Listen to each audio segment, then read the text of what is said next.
弟兄姊妹平安，今天是2022年的2月22号。今天的经文是诗篇38篇，撒母耳记上卷24章第1到22节，哥林多前书11章17到22节，27到33节。今天要跟大家分享的主题是考验。这两天天气非常的寒冷，请兄姐多穿衣服保暖出外也特别小心因为一直在下雨当中。我们的人生时常会遇见考验，特别是在台湾的升学制度的情况之下，虽然经过改革再改革，那基本架构其实还是脱不了考试跟测验。在面对考试的时候，这个时候就是人们展现真功夫、真品质、真生命的时候。考试呢，很多人都会紧张过去住在美国加州的时候，遇到过许多从某个亚洲的国家移民来的这些人。那大部分这一些移民其实都非常守规矩，但是呢，就有一些非常喜欢来了之后就开始批评美国的自由制度鄙视其他的国家特别鄙视台湾或是其他的亚洲人鄙视这个很多的这个其他移民可是每当我们回问他们说，那如果你这么赞赏你的领导人跟你们的祖国的话，那你们应该要回去你们祖国我们竟然得到大概超过95%的人这样回答说，我才没那么笨嘞，我才不要回去。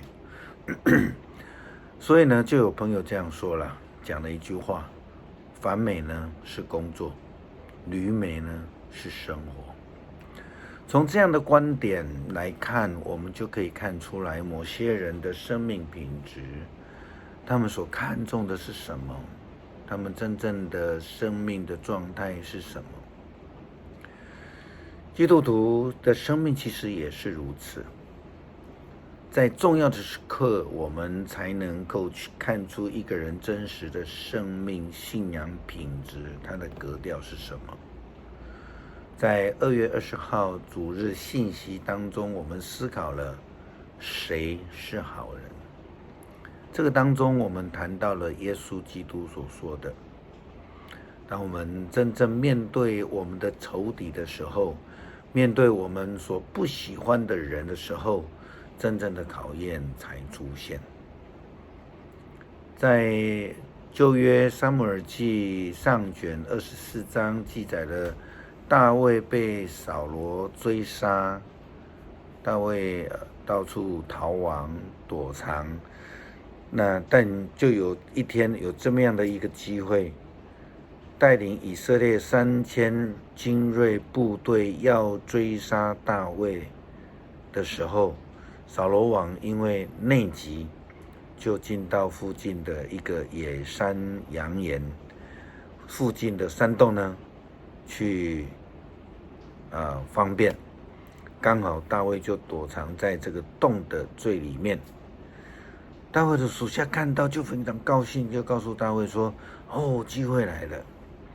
但是大卫除了割下扫罗衣服的一小块布以外，他不准他的部下伤害扫罗。为什么？因为他说，愿上主阻止我做出任何伤害我主人的事。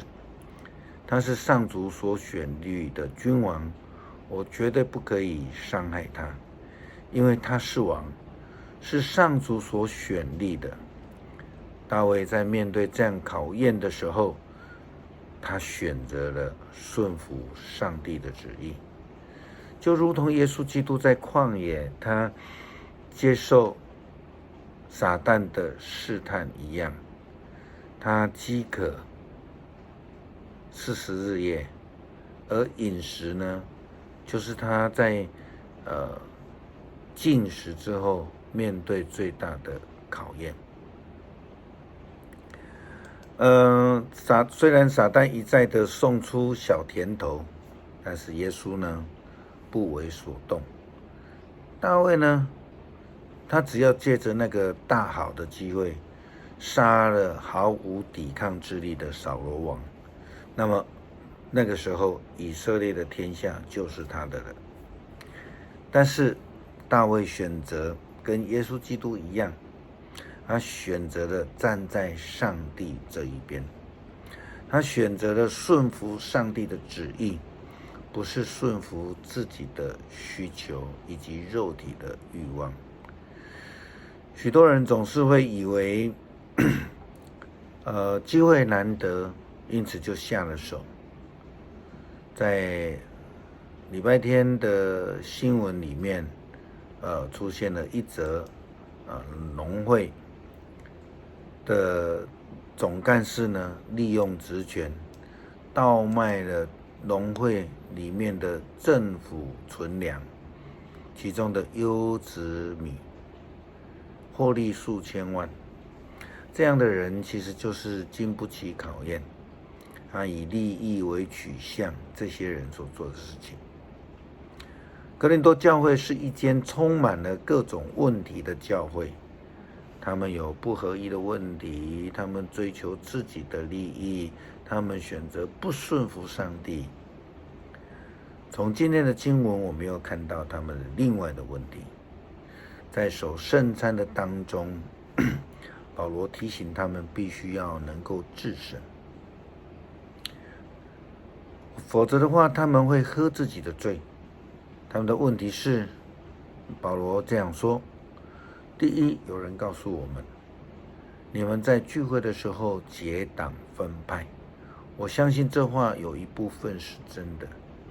你们当中有分裂不可避免的，这可以使人看出谁是有正确的主张。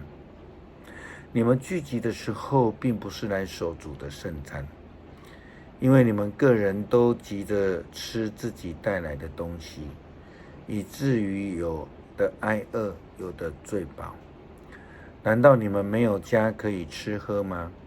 还是你们故意藐视上帝的教会，并且使穷人难堪呢？我对你们该怎么说呢？称赞你们吗？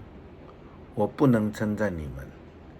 千万不要误会保罗，他禁止教会的聚餐，其实是因为哥林多教会在吃的方面呢，充满了私心，不是分享，而是自私，是炫耀。他们把这个吃，自己的吃看得比圣餐与主一同坐席，领受耶稣基督的呼召还要来得重要。曾经听说有教会呢，在爱餐的时候，有人多拿了，说是为了家人预备的，但后来却剩下的很多食物，这个人就全部都倒掉了。那有些人就没拿到，没有办法吃。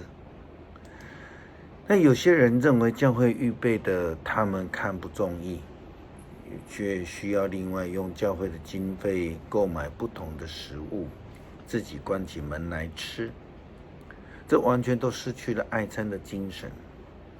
有一些同工因为教会里面常常出现这个爱餐的问题与争议，所以他们在教会里面他们就反对爱餐，甚至教会有爱餐的时候他们也不会去取用。那我们必须要回到最原点去思考爱餐的目的是什么。爱餐的目的其实是让教会的牧师、长老、执事还有弟兄姊妹可以有机会聚在一起分享，不急着回家可以有非常好的彼此交通的时间。如果没有抱持的这种圣餐的精神，领受救恩、分享主爱、传播福音、彼此交谈的话，那我们就是经不起考验，只顾自己了。保罗说，所以无论谁要是不用敬虔的心吃主的饼，喝主的杯，如果他不辨别所吃喝的跟主的身体的关系，他吃这个饼喝这个杯，就是自招审判。为了这个缘故，你们当中有好些衰弱的、病痛的，也有些死了的。如果我们先省察自己，我们就不至于受审判。可是我们受主的审判，是主在管教我们，使我们不至于跟世人同被定罪。所以我的弟兄姐妹们，你们聚集守主的圣餐的时候，应该彼此等候。诗篇第38篇，上主啊，求你不要发怒谴责我，求你不要在烈怒下惩罚我。你的剑深深地刺伤了我，你的手重重地压住我。你的烈怒使我体无完肤，我的罪过使我粉身碎骨。我沉没在罪的洪流中，罪的重担把我压了下去。由于我的愚昧，我的创伤溃烂发臭，我因剧痛弯腰曲背，我整天哀愁，我受高烧焦灼，以至于体无完肤。我已经精疲力竭，奄奄一息，我心悲伤，痛苦呻吟。主啊，你知道我的心愿，你听见我的叹息，奄奄一息。我心悲伤，痛苦呻吟。你听见我的叹息，我心经弱掉，精力耗尽，我的眼睛失去光彩。朋友邻人都不管我的灾病，甚至亲人也远远地躲开。寻索我命的人张开罗网，想伤害我的人恶言恐吓，整天想用诡计来对付我。我像聋子不能听，像哑巴不能说话。我像一个没有听觉的人，不能为自己答辩。上主啊，我仰望你，主我的上帝，求你回答我。别容许仇敌因我的灾难得意，别让他们因我的失败夸耀。痛苦老跟着我，我就要昏倒了。我承认自己的罪，我为着自己的过犯忧伤。我的仇敌健壮凶悍，无辜恨我的人数目众多。以怨报德的人跟我作对，因为我要走正直的路。上主啊，求你不要撇下我。我的上帝啊，求你不要远离我。主我的拯救者啊，求你快来帮助我。